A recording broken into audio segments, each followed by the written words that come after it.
નમસ્કાર વ્યુઅર્સ, હું છું અભય કક્કડ અને તમે જોઈ રહ્યા છો આપણી YouTube channel education with Madhuvan by Abhay Kakkad. આજે આપણે જે એજ્યુકેશનલ ઇન્ફોર્મેશન લઈને આવ્યા છે તમારા માટે, એની શરૂઆત કરીએ તો સૌથી પહેલું જે એજ્યુકેશનલ ઇન્ફોર્મેશન છે એ છે કે જીટીયુ છે 17 ઓગસ્ટથી હવે ઓનલાઈન પરીક્ષા જ લેશે. ઓફલાઈનની વિચારણા કરતી હતી, પણ હવે જીટીયુ છે એ સીધી જે ઓનલાઈન પરીક્ષા છે 17 ઓગસ્ટથી લેવાની છે. તો જીટીયુના વિદ્યાર્થીઓને આ વાતની જાણ કરું છું.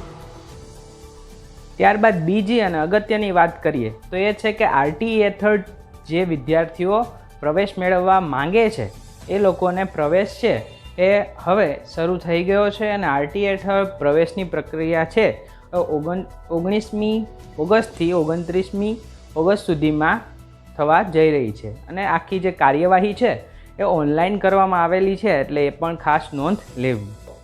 આરટી હેઠળ જે વિદ્યાર્થીઓ એડમિશન લેવા માગે છે, ખાસ આ અગત્યની તારીખ છે, યાદ રાખે. 19મી તારીખથી લઈ અને 29મી તારીખ વચ્ચે તમારે આરટી હેઠળ જો પ્રવેશ મેળવવો હોય તો એની અરજી કરવાની રહેશે. ત્યારબાદ આપણે ત્રીજી વાત કરી લઈએ તો એ છે કે જે કંપની સેક્રેટરી છે CS, એની જે એક્ઝિક્યુટિવની એક્ઝામ હોય છે એ હવે 29મી ઓગસ્ટે ઓનલાઈન મોડથી લેવાશે.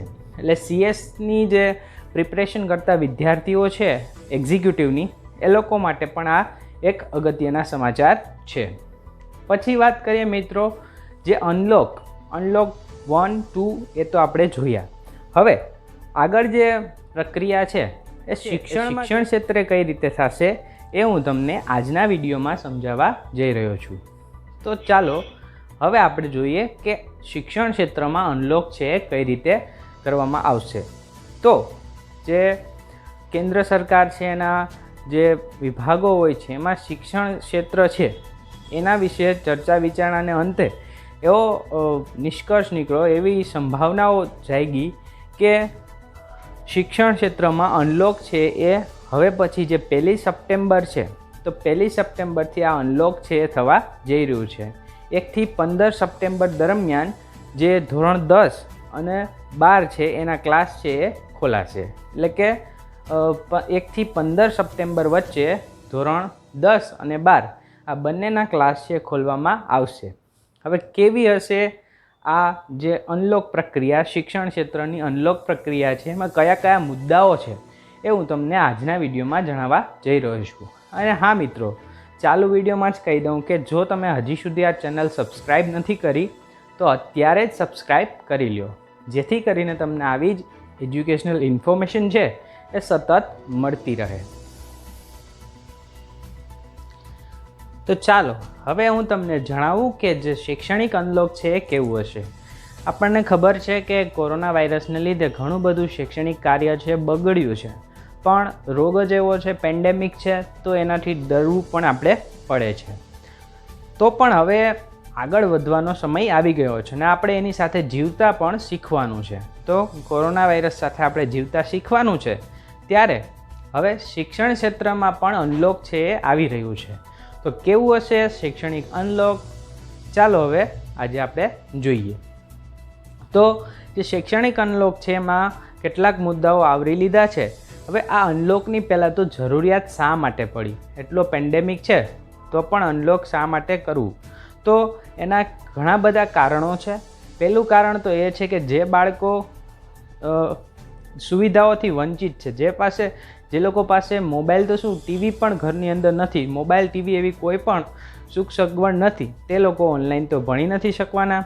તો આ જેટલી વાર નિશાળો બંધ રહેશે તો એનો લોસ છે સીધે રીતે જોઈએ તો જે બાળકો આવી ફેસિલિટીઝથી વાકેફ નથી એને સૌથી વધારે આમાં લોસ જશે. અને જે મફતમાં શિક્ષણ મેળવી રહ્યા છે એ લોકોના ફાયદા માટે આ જે અનલોક છે અનિવાર્ય બની જ જાય છે.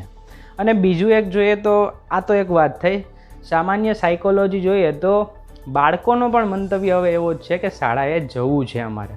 ક્યારે શાળા ખુલશે? કેમ કે ત્યાંનું જે એટમોસ્ફિયર છે, એ મિત્રો સાથે ગપ્પા મારવા, ભણવું, એ બધું એમને ઓનલાઈનમાં નથી મળવાનું. તો એના માટે બાળકો પક્ષે પણ જે શાળાએ જવાનું છે એ મંતવ્ય આવી રહ્યો છે.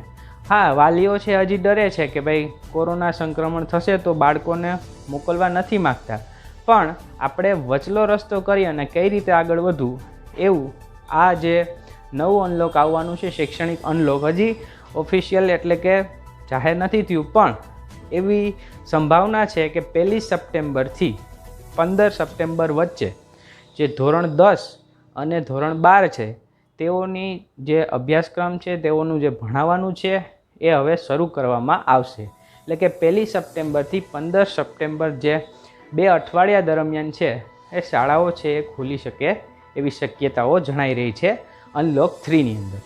હવે કઈ રીતે હશે આ શૈક્ષણિક અનલોક, ચાલો જોઈએ બોર્ડ ઉપર.